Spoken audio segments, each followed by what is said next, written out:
Shifted, where we help educators transform instruction through practical research-informed strategies that make a difference for students.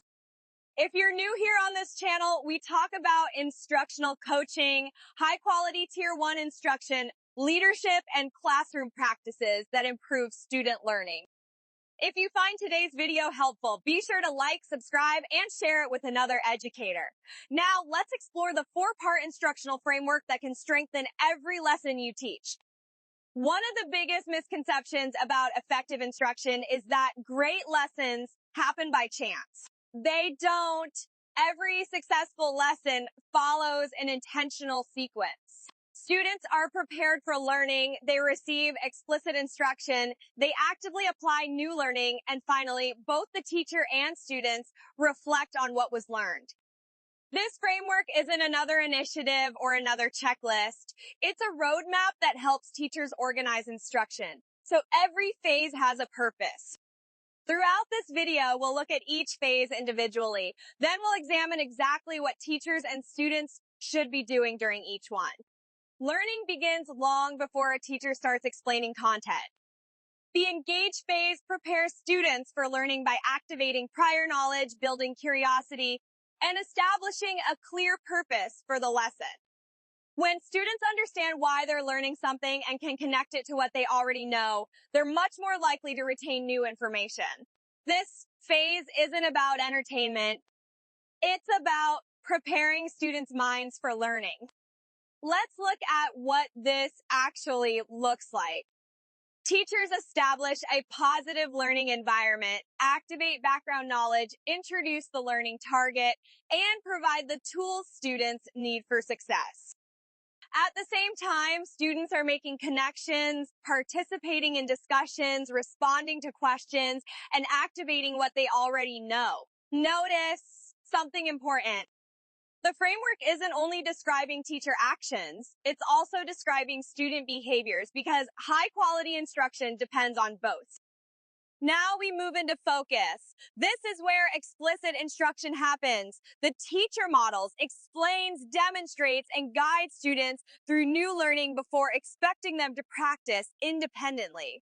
Students shouldn't be expected to discover everything on their own. Clear instruction builds confidence and gives students the foundation they need before they're asked to apply their learning. During focus, teachers model thinking, provide clear explanations, connect instruction to standards, and monitor understanding throughout the lesson. Students listen actively, participate in discussion, record important ideas, ask questions, and begin making sense of the new learning. This phase is where clarity matters most. The stronger the modeling, the stronger the independent work becomes later. This is where learning truly comes alive. Students actively use what they've learned through discussion, collaboration, problem solving, and meaningful practice, while the teacher provides feedback and support. Research consistently shows that students retain learning more effectively when they're doing the thinking rather than simply receiving information. This phase should occupy the largest portion of many lessons because this is where students construct understanding. Teachers shift from delivering instruction to facilitating learning. They're asking questions, providing feedback, differentiating instruction, and monitoring student progress. Students are collaborating, explaining their thinking, applying concepts using academic language, and learning from feedback. Notice the gradual release happening here. Responsibility slowly shifts from the teacher to the learner. Let's look at what this actually looks like. Teachers establish a positive learning environment, activate background knowledge, introduce the learning target, and provide the tools students need for success. At the same time, students are making connections, participating in discussions, responding to questions, and activating what they already know. Notice something important. The framework isn't only describing teacher actions, it's also describing student behaviors because high-quality instruction depends on both. Teachers provide meaningful feedback, analyze student understanding, address misconceptions, and plan instructional next steps. Students reflect on their progress, use feedback to improve, evaluate their own understanding, and establish learning goals. Reflection turns assessment into action. Instead of ending the lesson, it prepares the next one. One question I hear often is, how much time should I spend in each phase? The answer is, it depends. The framework isn't about dividing your lesson into equal parts. The amount of time devoted to each phase should reflect the learning objective, the complexity of the standard, and the needs of your students. Some lessons require more modeling. Others require more discussion and application. Intentional planning means making those decisions before instruction begins. As we wrap up, I want to leave you with 5 reflection questions, not because we need another checklist, but because meaningful change begins with intentional reflection. First, what phase of the framework is already a strength in your instruction? Keep doing it. Every effective teacher has strengths worth building on. Second, which phase needs more intentional planning?